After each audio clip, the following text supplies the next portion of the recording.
सुनबाई, ए सुनबाई, काय वागती? अगं, धोंड्याचा महिना संपत आला तर तुझ्या बापानं काय अजून धोंड जेवाय बोलवलं नाही. आवाती, माझा बाप म्हणजे तुमचा भावच आहे ना. मग असं का बोलतो सारखं तुझा बाप तुझा बाप? तुमचा बी कुणीतरी आहेच की हो. होय ग, भावाचीच आहेस तू.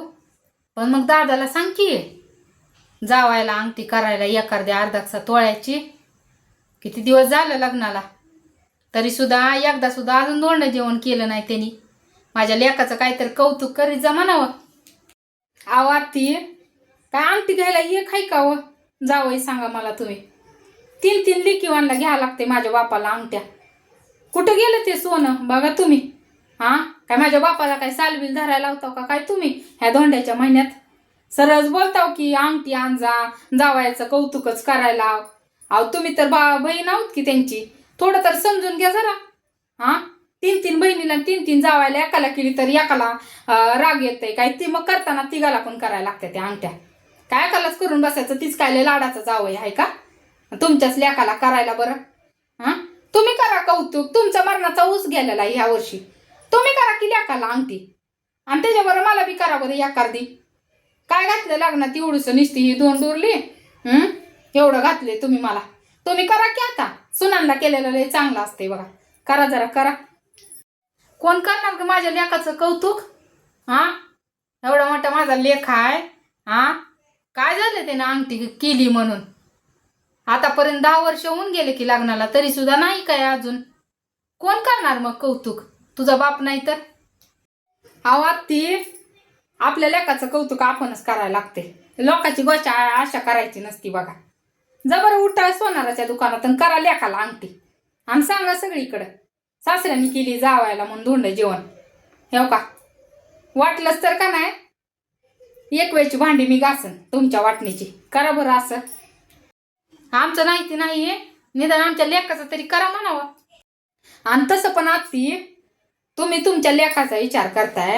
हा, तुम्ही पण ताईंना बोलवा की. मग ताईंनी माझ्या भावाशी लग्न केलंय, लव्ह मॅरेज केलंय. जरा बोलवा की माझ्या पण भावाला, त्याचं बी कौतुक होऊ द्या. त्याला पण एखादी अंगठी घालावी.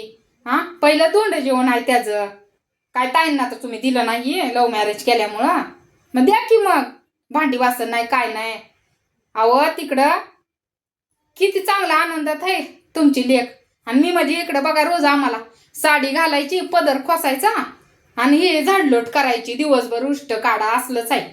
आणि तुमची लेक ताई बघा तिकडं सगळं हातात आहे त्यांच्या, आणि कशी सांभाळते ती. तरी सुद्धा तुमचं दुखतंय, तरी पण म्हणताय लव्ह मॅरेज केले लव्ह मॅरेज केले. काय झालं? चांगलं आहे की मग. लव्ह मॅरेज केलं तरी चांगलं झाले की मग. काय एवढं हे करायचंय? बोलवा माझ्या पण भावाला तुम्ही, जरा घाला त्याला अर्धा तोळ्याची अंगठी. जरा कौतुक करा चांगल्यावने जरा. मग बघायला मी पुढच्या वर्षी तुमच्या लेकाला सांगन पप्पाला आमच्या, आणि घालायला लावीन. पण पहिलं आता तुम्ही करा ताईंचं करा अजून धोंड जेवण तुम्ही. तसं का उलट लावायलीस मला? हा, काय बोललं की उलटच बोललीस नेहमी. माझा बाप आणि माझा बाप, माझा बी भाऊच आहे की तू. पण न ग वय करायचं जावायला का? मी काय वाईट बोलले वय? होय, काय झालं लव्ह मॅरेज केलं म्हणून? तुमची लेक तिथं आमच्या घरी सुखी आहे, माझ्या पप्पाच्या घरी थोडं सुद्धा दुखीत नाही ती. तुला ड्रेस घाल, गाऊन घाल, काही पण आहे तिच्याच मनासारखं. ही आणती ती आणती ठेवती, बोंबलत दिवसभर फिरती गाडीवर स्कूटीवर. आणि तुम्ही आम्हाला बघा पिंजऱ्यात कुंडून ठेवले. तुम्ही घरातली कामं करा आणि बसा. काय असलं तुमची लेक बघा तिकडं सगळं तिच्याच हातात आहे. आता तरी चांगलं मना हाय, चांगलं उलट माझ्यापेक्षा माझ्या भावाचं चांगलं आहे, नंदाचं माझ्या भाऊजाईचं चांगलं आहे. आणि तुम्ही आम्हाला इथं त्रास देतात, कटकट कटकट करताय. जरा भावाची आहे म्हणून तरी समजून घेत जावा ती स्वतःच्या. बरं माझं खरंच पहिलं म्हणत होती वय, सगळी म्हणायची नको आत्याच्या घरी करू नको करू, लोकाला बोलायला तरी येते. पण आम्ही ऐकलं नाही ना. आम्हाला जाऊ दे, आमची आत्ती हाय समजून घेईल, बाहेर नको. पण इतर उलट झालं बघा. आत्ती पण असून काय उपयोग नाही. अहो काहीच उपयोग नाही. समजून घेत नाही आत्ती असली तरी. बाहेर केलं असतं तर जरा 2 शब्द बोलाय तरी आलं असतं माझ्या पप्पाला. पण तुम्हाला तर काहीच बोलायत नाही बहीण असल्यामुळं. आता काय केलंय तर आता भोगा रोजच. आता साधं माहेराला 4 दिवस राहिलं तर फोन करून कटकट करता य य य. आणि आता तर काय खूळ काढले की अंगठीचा आणि बापाकडून. काय खायची गोष्ट आहे काय अंगठी? अंगठी अंगठी अंगठी. हम्म हम्म ताईनं आमच्या मनाविरुद्ध लग्न केलं तुझ्या भावाबरोबर. आणि त्याचं करायचं वय कौतुक सांग. हा नग म्हणलं तरी बळच केलं. आणि त्याला अंगठी करू होय आम्ही म्हणतेस. ती काय नाही, तुम्ही करा माझ्या भावाला 1 तोळ्याची चांगली चेन करा. मग मी पण सांगते पप्पाला की पप्पा जावायला 3 ग्रॅमची अंगठी करा म्हणून. बरोबर का नाही? लगेच सांगते मग फोन करून. तुम्ही केली की तुम्ही इकडं बोलवा तुमच्या लेकीला जावायला, माझ्या भैयाला आणि ताईंला बोलवा इकडं. मग आम्ही पण जातो धोंड जेवणाला तिकडं. हा हाय का नाही? आता 60 लोटस तुम्ही केलंय म्हणल्यावर बरोबर वागायला पाहिजे का नाही सांगा बरं. बाई तुझंही असलं गाणं होतं म्हणून मला काय माहिती. असा आहे वय तुमचा डाव. मला कुठं कळलं आपलं म्हातारीला. मी आपलं जाऊ दे म्हणते भावाची म्हणू. तुम्ही काय वेगळंच डाव खेळताय की ग. ही आत्तीला जमवते बाई दरवेळेस. आत्या आहे म्हणून लग्न केलं आणि काय बघा काय उपयोग नसते. पहिल्या लग्नाच्या आधीच आपली आत्या असती. पुन्हा एकदा लग्न करून आपल्याला घरी आणलं सून म्हणून की आपली सासू व्हायला तयार होती दुसऱ्या सासूंसारखी. काय फरक आहे मला सांगा. आपली आत्या असून लोकांच्या सासू आणि दुसऱ्या सासू आणि बाहेरच्या वागते म्हणल्यावर काय फरक राहिला मला आत्या आणि सासूमध्ये. मग बाहेरच्या सासू बऱ्या नाही त्या वय. त्यांना बोलायला तरी येतंय. 2 द्यायला बी येतात आणि 2 घ्यायला पण येतात. आणि ही काय आत्या असून आत्याच्या घरी काहीच बोलता येत नाही. ना आमच्या पप्पाला बोलता येत नाही ना आम्हाला बोलता येत नाही. तरी पण मध्ये आधी थोडंसं बोलल्यामुळं जरा दबती आत्ती. नाहीतर नाही जर बोललं असतं तर काय केलं असतं काय माहिती बाई. जाऊ दे म्हणलं असू दे चांगले आहे आपल्या आत्ती नको म्हणलं होतं तरी पण आमच्या घरची कसली आहे ती. राहू दे आपली आत्ती आहे म्हणून करून दिलं. आता बसा आम्हालाच भोगायचं आहे. ते कोण बोलणार आहे? कुणीच बोलत नाही तिला. ते आपलं मनासारखं करते नी मी. काहीच फरक नाही सासू आणि आत्तीमध्ये. आत्याच्या घरी द्या नाहीतर मामाच्या घरी द्या नाहीतर बाहेर ठिकाणी कुठं पण द्या. काहीच उपयोग नसते. सासू जाच करायची ती करते ती.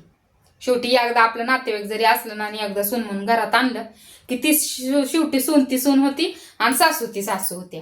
काय उपयोग आहे? नग म्हणलं होतं माझ्या भावाला नग बाबा तुझी पोरगी लय डांबरस आहे नाही खपायची माझ्या घरी. तर बळच गळ्यात घातली कर म्हणून. जाऊ दे बहिणी तू माझी बहीण आहेस असू दे आपलाय म्हणून गळ्यात घातलंच गोड बोलून. आणि आता इथं लेक बघा भावाची कशी डांबरी सोनी वागती कशी बोलत्या. थोडा सुद्धा आत्याचा मानपान नाही ठेवत आत्या असून. इथं म्हणून खपली. बाहेर तर खपली पण नसती कुठं माहिती आहे का. मी हाय आत्या म्हणून तर समजून घेत्या. आणि मरणाचं उलटण पालटं बोलती. काय म्हणलं मी फक्त की बाई धोंड जेवणात जावायला अंगठी करायला सांग. त्याबद्दल किती बोलली मला किती ऐकवलं बया. लय ऐकवलं गे माय. करू नाही बाय आपल्यात आपलं सोयीर पण लांबची केलेली बरी तिकडची पण इथली केलेली बरी नाही. त्यांना 2 देता येते आणि घेता येते बोलायला बी येते तोंड राहते. ह्यांना काय आपलंच दातन आपलंच होट. नको बाई नको. नमस्कार मी अमृपाली लोखंडे. तर या व्हिडिओमधून सांगायचं तात्पर्य असं की जरी आपण आत्याच्या घरी लग्न केलं आत्याच्या मुलासोबत तरी आपली आत्ती म्हणजे आत्या ही आपली आत्या कधीच राहत नाही. एकदा लग्न केल्यानंतर लग्नाच्या अगोदरच काय असेल ते असेल आपल्या आत्याप्रेम. त्यानंतर आत्यासुद्धा आपली खास सासू बनते. आणि ही रिॲलिटी आहे बरं का. कुठंही आपण म्हणतो आपल्या घरचे म्हणतात की आत्याच्या घरी आहे आपलंच आहे आणि देऊया. पण खरं सांगू दुसरीकडं दिलेलं बरं.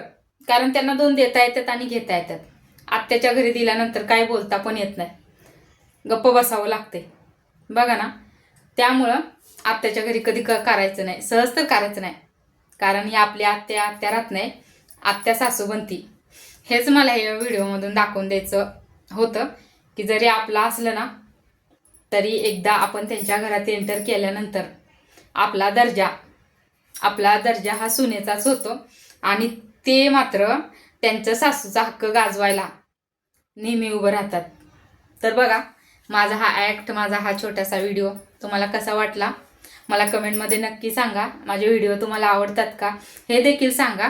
जमलं तर एक लाईक करा, आवडल्यानंतर सबस्क्राईब करा चॅनेलला आणि शेअर देखील करा.